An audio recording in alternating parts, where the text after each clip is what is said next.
الشیطان الرجیم بسم اللہ الرحمن الرحیم. تمام تعریفیں اللہ کے لیے اور تمام درود و سلام محمد وآل محمد کے لیے. نماز دین کا ستون ہے. نماز ایک ایسی عبادت ہے جو عبادت اگر ہم کریں تو ہم تمام گناہوں سے پاک ہو جاتے. تمام جتنے بھی گناہ ہیں وہ ہم نہیں کر سکتے, ہمیں یہ ایسے ہو جاتے ہیں. نماز کے اگر ہم پابند ہو جائیں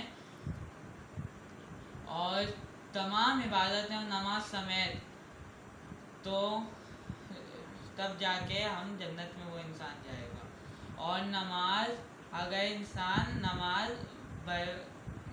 نماز ایک ایسی عبادت ہے جو جس سے صحت بھی اچھی ہوتی ہے اور آخرت بھی اچھی ہوتی ہے. نماز ایک ایسی عبادت ہے جو عبادت برائیوں سے روکتی ہے, وقت کا پابند بناتی ہے. برائیوں سے روکتی ہے اور وقت کا ہمیں پابند بناتی ہے.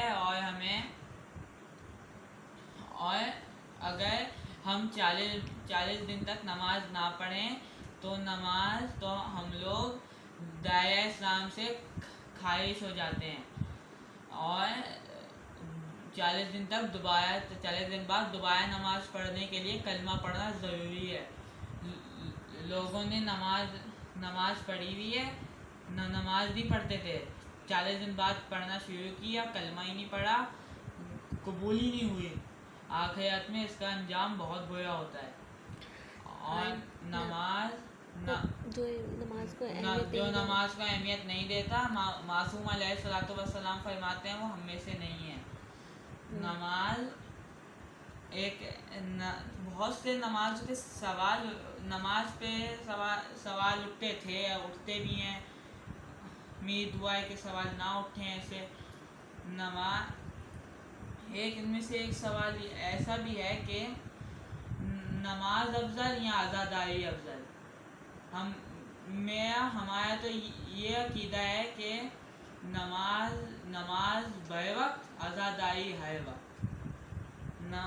ہمارا یہ عقیدہ ہے ہم شیعوں کا. اور نماز اور عزاداری ساتھ ساتھ ہیں, کوئی کسی سے جدا نہیں ہے. نماز اور عزاداری میں کوئی جدا نہیں. نماز عزاداری سے جدا ہے. نماز اگر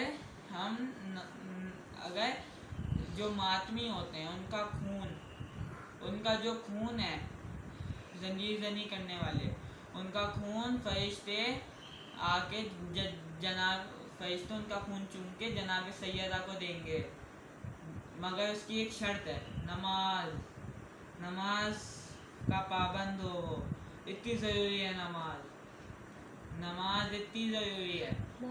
اور نماز امام حسین علیہ الصلوۃ والسلام نے وقت کا, میں تمہیں مصائب پہ ایک جملہ مصائب کا کہہ دوں. امام حسین نے نماز تب بھی نہیں چھوڑی, ان کے جسم پہ 113 تیر موجود تھے, اور انہوں نے تب بھی نماز نہیں چھوڑی. ہم ایسے ہی چھوڑ دیتے ہیں. امام حسین نے سجدے میں کاٹا گیا ان کا سر, اور تب بھی انہوں نے نماز نہیں چھوڑی, اور ان کا سر یہاں پشت سے کاٹا تھا. الا لعنت اللہ علی القوم الظالمین.